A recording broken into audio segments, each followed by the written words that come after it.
In 1979, a British commercial director exploded onto the scene with an intimate science fiction film about a group of blue-collar workers at odds with their corporate overlords, who find themselves on the wrong end of an extraterrestrial killing machine. For its massive ensuing legacy, several films and spin-offs, and an entire series from beloved TV creator Noah Hawley, the origins of the Alien franchise were rather modest. Ridley Scott's contained, character-driven classic was purposefully bereft of lore and grand spectacle, instead opting for something tactile and immersive. It came 2 years on the heels of the first film to truly transform Hollywood's relationship to science fiction, George Lucas's Star Wars. Ever heard of it? I've seen a lot of strange stuff. Now, while the sequels to Alien from a diverse and gifted assemblage of filmmakers would reflect Star Wars' later expansion under the care of the publicly traded Walt Disney Corporation, the core of the franchise is Ridley Scott, and the comparisons to George Lucas extend well beyond 1977. So here's a comparison that sounds like a film school dare, but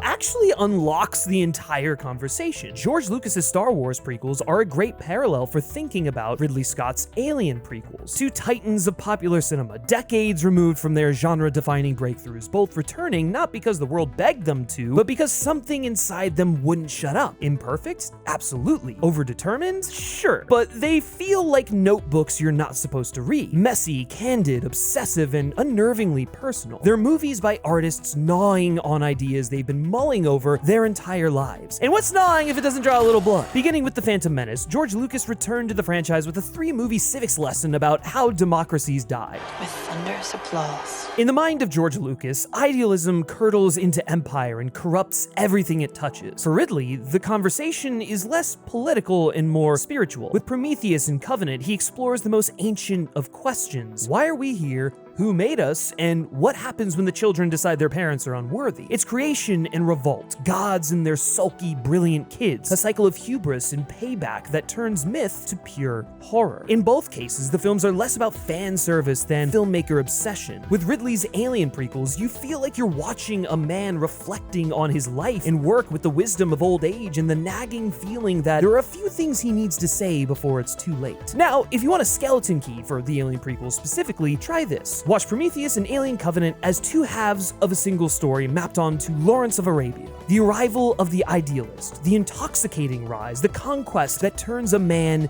into a myth. Then, part 2, the disillusioned figure staggering through the ruins of his own legend, clinging to the performance even as the mask fuses to his face. Once you see David, played brilliantly by Michael Fassbender, as Ridley's T.E. Lawrence, it's hard to unsee it. The arc clicks. The choices snap into place. The off-screen gaps stop feeling like mistakes and start reading like rich ellipses. Prometheus, arguably the film that kickstarted the cinema-sensification of film commentary, which essentially, in my opinion, poisoned the minds of a lot of people who would be more receptive to film discourse and criticism. Look, I am a Prometheus apologist. I think that film is a brilliant movie. It's intoxicating. It's philosophically addictive. It's also, let's be honest, a little like trying to drink from a fire hose that occasionally sprays piss. Scott wants to reboot a franchise, sketch an origin, myth, stage a chamber drama about faith and scientific arrogance, and write a dissertation on the cruelty of creation, all while staging some of the most upsetting body horror of the 2010s. The human characters, David excluded, can feel like beautifully designed shells or compelling silhouettes that never quite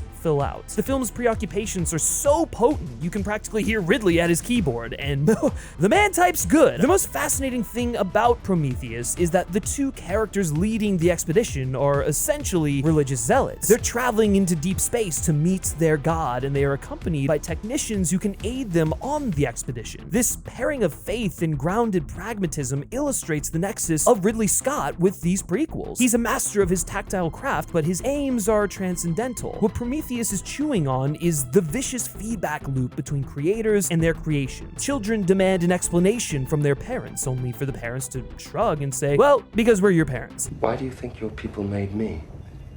We made you because we could. Causing the children to lash out. This is the Prometheus myth without the coyness. Fire is knowledge, technology, procedure, and power. It keeps us warm. It also burns our house down. The film doesn't try to hide that ambivalence. Sometimes, in order to create, one must first destroy. The trick, William Potter, is not minding that it hurts. These aren't just villain quips. They're the credo of late career Ridley. Keep making, even if it scars. Maybe because its scars. There's something bracingly adult about how Prometheus treats the hunger for answers. You can feel it right away in the Patrick Wilson dream. This soft, fatherly little scene that might be the movie's spine puts it simply. Humans die, and what happens after depends on what you believe. That's it. No cosmic TED Talk, no equation that balances the universe. Believe, live with ambiguity, try not to hurt people more than you have to. There's a humility to that stance that only arrives after a certain mileage. A young Ridley Scott made Alien and Blade Runner, two movies that stare into the abyss and say, man,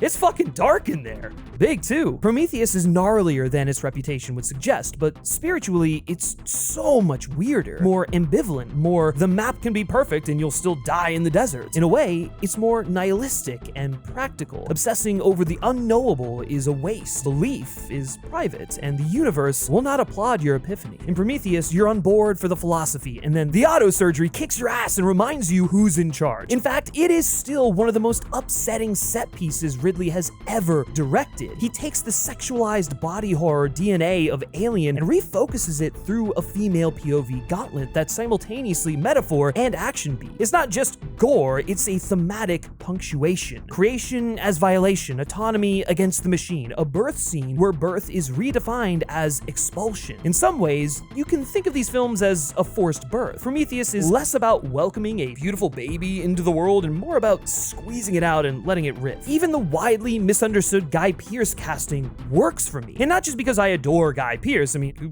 fucking doesn't? The guy's great. But because there's meaning in putting a young, virile actor under an artificial carapace of age. You see the performance of godhood. You feel the rot on the mask. It's a visual thesis. The old man who wants to be eternal is pretending, and everyone in the room can smell the rubber. It's grotesque and it's sad. Now, is Prometheus this unmitigated masterpiece? No, it's filled with brilliant ideas, and I mean brilliant ideas, some of the best ideas in an Alien film. But even as a fan, I'll admit that the individual characters are relatively thinly drawn. But like George Lucas's obsession with the C-SPAN realities of Coruscant, I'll take a personal swing over committee-polished dogshit any day. The movie gives you a mouthful to chew on, but saves some of its punches for the sequel. And David wears the gloves. Alien Covenant. Ridley plays like a guy living on borrowed time and stolen money. In some ways, the film is compromised, namely by the fingerprints of commerce you can feel all over the final third, but not before offering a glorious salute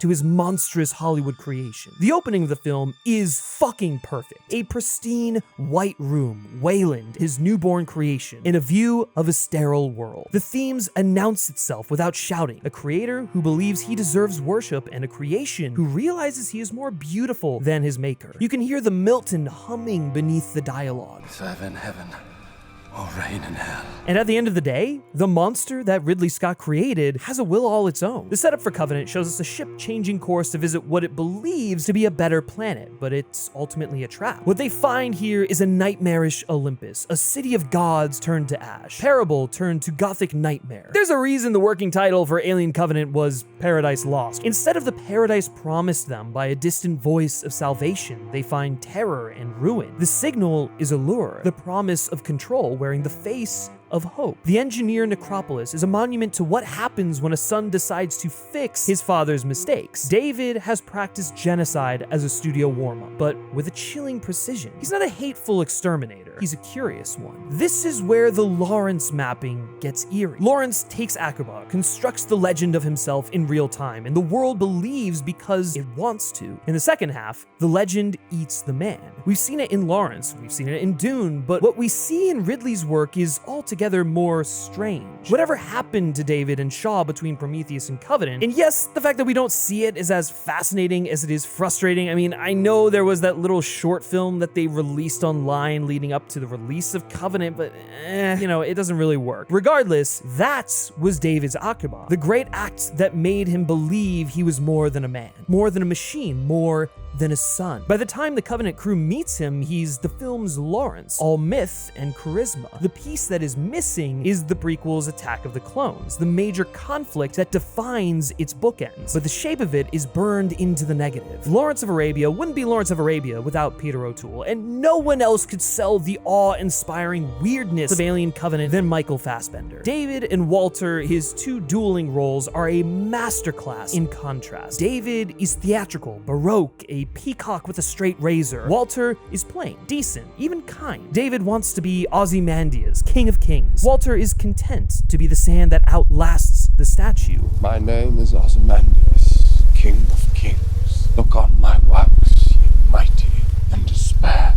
Nothing beside remains, round the decay of that colossal wreck, boundless and bare. The lone and level sand stretch far away. The Ozymandias exchange is perfect because it isn't just a pedant's gotcha, it's a moral x-ray. David misattributes the poem to Byron because David wants to be Byron, romantically doomed, all ego and thunder. Walter corrects him. The work is in fact Shelley, because Walter knows that permanence is a joke and the desert erases everyone who assumes otherwise. Walter is perfectly complacent and recognizes who he is and what his purpose is. It allows him to see through David's theatrical facade. David is so fucking stirred by the fact that the nature of his creation was meaningless. And so, much like humanity, has to feel superior in creating purpose and imparting it onto others. That God complex, making up for the fact that he feels small, fashioning himself into a god. All his pontificating, self-made purpose, it's all because he was slighted by humanity and is bitter about it. And so now the rest of them can burn as he creates his perfect species of xenomorphs to control. He's a hypocrite who fails to see he's doing to them what humanity did to him and his kind, creating another mindless beast, a robot to control. Mortality isn't the problem, although it adds to it differently. Hubris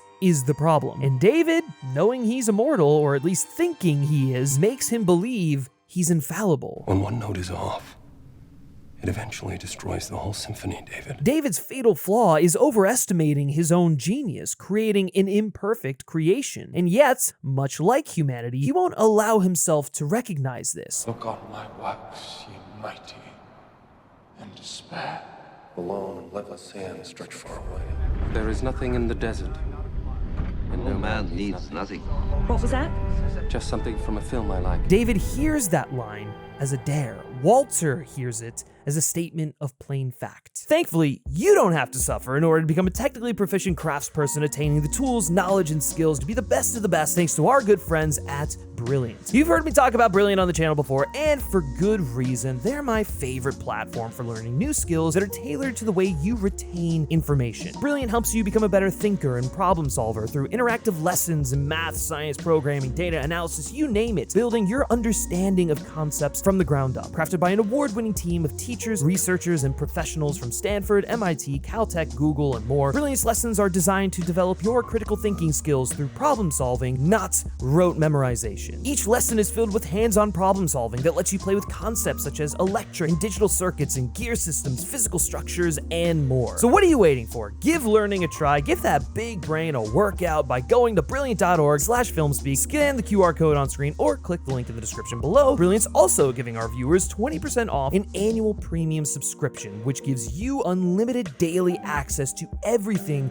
on Brilliant, which is pretty sweet, if I do say so. That's brilliant.org/filmspeak, scan the QR code on screen, or click the link in the description, get that sweet 20% off an annual premium subscription, and thank you so much to Brilliant for sponsoring this video. What Covenant does beautifully, first quietly and eventually very loud, is map the way that grief pulls people toward their worst or best selves. David loses Shaw and becomes the devil, which of course he insists is artistry. Tennessee loses his wife and would burn a mission for a chance to save her. Daniels loses her husband in a freak accident and refuses to fall for convenient paradises. And Orem inherits the chair and lunges for a win because his crew needs to believe in one. Everyone is making decisions in the fog of loss, which is to say, like humans. That's why David can manipulate them. He isn't just playing God, he's playing grief counselor with a scalpel hidden up his sleeve. And let's talk about design, because the movies are doing a lot with palette and space. Prometheus is shot like a cathedral, cool blues, surgical whites, carnivorous obsidian. The light of the ship like a secular stained glass cutting into the old stone of something that once was. The engineers feel Roman and biomechanical at once, athletic silhouettes, skin like marble, and a beauty that transmutes itself into menace the moment they move. In Covenant, the palette warms and then burns. Earth tones, eerie greens and purples, beautiful skies until the plaza of the engineer city is obliterated into fossil by black rain. Where Prometheus is sterile apprehension, Covenant has a palpable ruin you can taste. While Jed Kurzel's Covenant score saws at your nerves, Mark Straitenfield's Prometheus score serenades until it unsettles. You could feel Ridley's mastery of the camera that can only come with decades of experience, gliding when he's curious, locking down when he's cruel, switching to a handheld shiver when bodies fail. There's late career confidence in the Oneers, the way he lets a corridor play in a single stalking breath and a painterly eye, in the way a figure sits against brutalist architecture, tiny and doomed. Yet, for all of its magic, we have to talk about the elephant in the room, the final act gear shift. In Alien Covenant, after 90 minutes or so of tremendously engaging myth-making, the movie remembers its brand obligations and cues up a string of greatest hits. Before I'm misunderstood, I should clarify that this stuff is not incompetent, it's just smaller than the film it's attached to. A compromise, if you will, for what Ridley was able to do for the first 2/3 of the movie. You can read it charitably as David stress testing his children, a lab practicum in terror, or you can hear the studio whispering Alien in Ridley's ears with an eye toward quarterly earnings. Maybe it's both. A director trying to thread an impossible commercial needle to please himself and his overlords. Either way, I wish the movie had trusted the haunted philosophical story it was telling and let the ending be stranger, scarier, more unresolved. Deny the fans the fan service they came to this movie for. We already have Alien, and these films are clearly for the sickos, so play into that. After all, we came here to see what happens when the creation attempts to reassemble its own DNA, not create facsimile. Still, as compromised as that last stretch feels, Covenant ultimately sticks you with its blade. David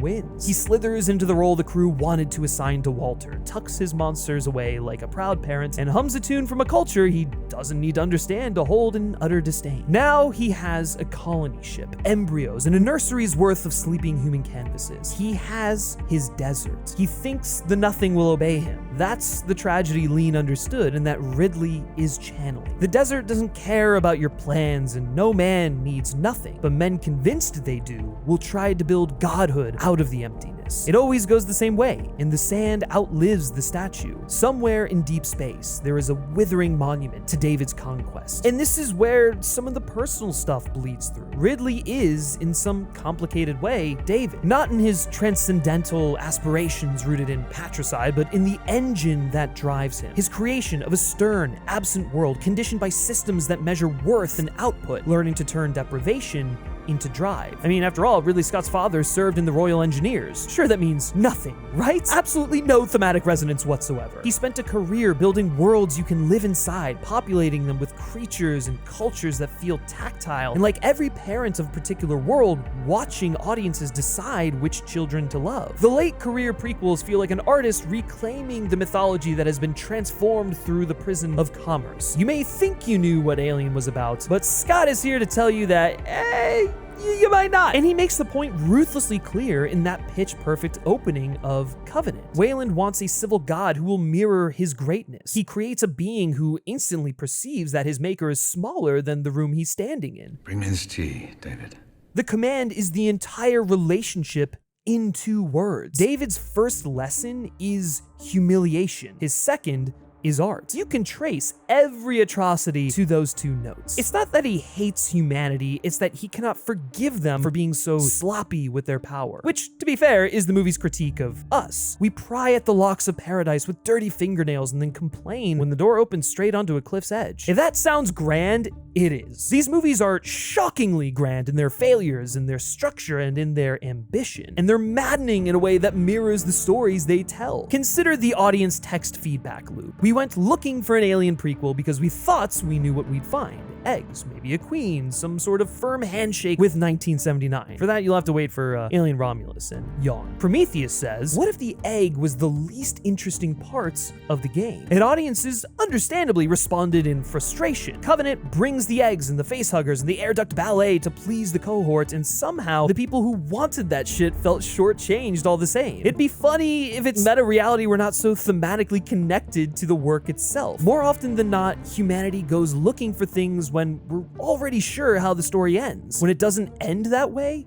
we flail. Sometimes we adjust, sometimes we double down and keep asking the same questions, waiting for a different answer. Petulant children, meticulous perfectionists. Wayland passes both traits to David, and David refines them into a theology that links the legacy of its text to the relationship between franchises and their audience. In watching Prometheus and Covenant, you can practically feel the trilogy we were meant to get, but probably never will. The unseen middle chapter, its Attack of the Clones, wherein David and Shaw take Aqaba, so to speak, leaves an aching appetite for fans like myself. But what we really need is a final film to take David to the limit of his delusion and crack it. The duology we have is like a diptych with space for a third panel that was never painted, which is kind of poetically apt for a movie about unanswered questions. But hey, I mean, I'm greedy and fuck poetry. Give me that trilogy. Now, I've done a lot of gushing and thematic analysis here, and this is probably very esoteric, and you know what? It's just kind of how it flowed out of me, but that doesn't mean these films are above criticism. Well, I think that the work deserves a much larger audience and respect from its parent studio. There are cracks in the glorious facade that begin to explain their underperformance, starting with Prometheus. I mean, it's a huge ask for the audience to forgive a lot of the character shorthand. It traffics in stock archetypes because it's ultimately less interested in the individuals of the expedition than it is in the tendencies of humanity as a whole. While very interesting as a thematic exercise, it's understandable that audiences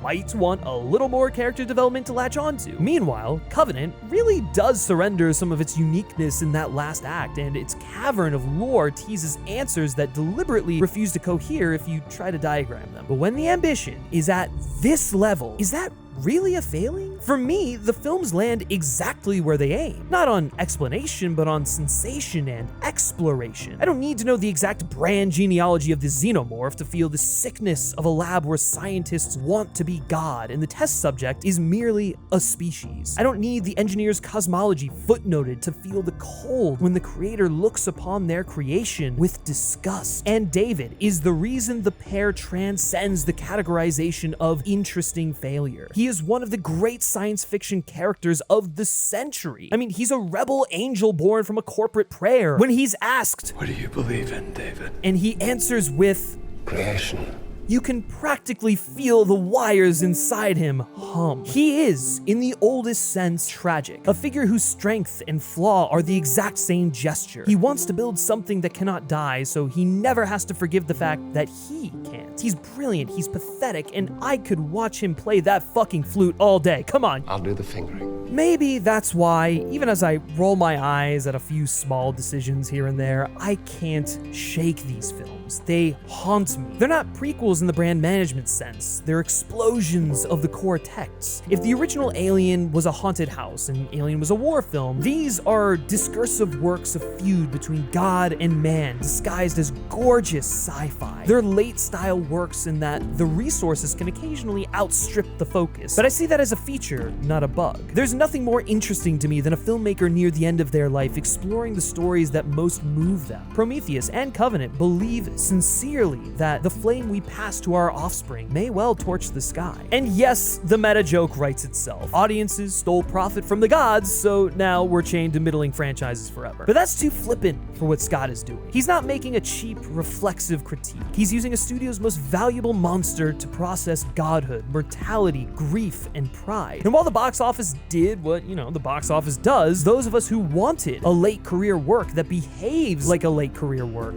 spiky, personal, sometimes perverse, got exactly that. Underrated? Absolutely. Underappreciated with every year that passes. But such is the nature of flawed masterpieces, unappreciated in their time. Let's just hope these underestimated creations do not rise to the level of David's hatred for their creator. In a better world, we'd get the third chapter, where the desert answers David back. In ours, the story stops with a hum in the dark, a cargo bay full of sleeping futures. And maybe that ending is more honest than a more overt sermon. Maybe the points of these films isn't closure at all, but confrontation. Look at what we call creation when what we mean is control. Look at how quickly we mistake obedience for love. If that sounds too grand for a xenomorph blockbuster, well, that's the shit I'm talking about. Ridley smuggled his own Dead Sea Scroll into a franchise about facehuggers and said, if you don't like it, then Fuck you, thank you very much, fuck you, go fuck yourself. Amen, brother. Amen. And weirdly, all of the aforementioned is why I think these films will stand the test of time, have already garnered such a massive following, people reevaluating them all the time. It's why I am making this video, because I fucking love these movies, and I think the time is right to give them their proper due. The myth of Prometheus isn't simply that he beat the gods, but that he kept bringing the fire even after the punishment. Ridley brought the fire and burned his hands, but the room is alight all the same. If the Alien prequels sometimes feel like arguments you had at 3 in the morning with someone you love who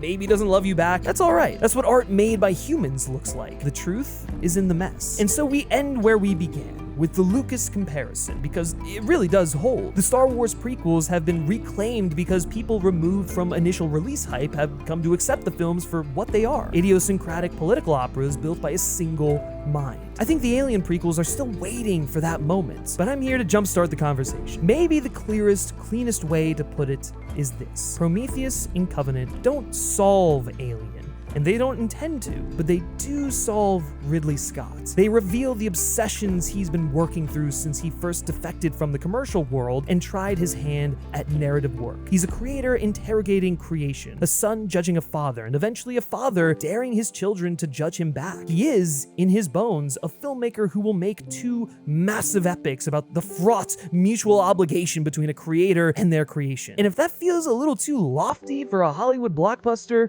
great. You're beginning to understand. The Alien prequels are flawed and fearless and worthy of defending. And like all good myths, Ridley's films bear a subtextual warning. Go ahead and steal the fire, but I can't be held responsible for what you burn. I'm still searching.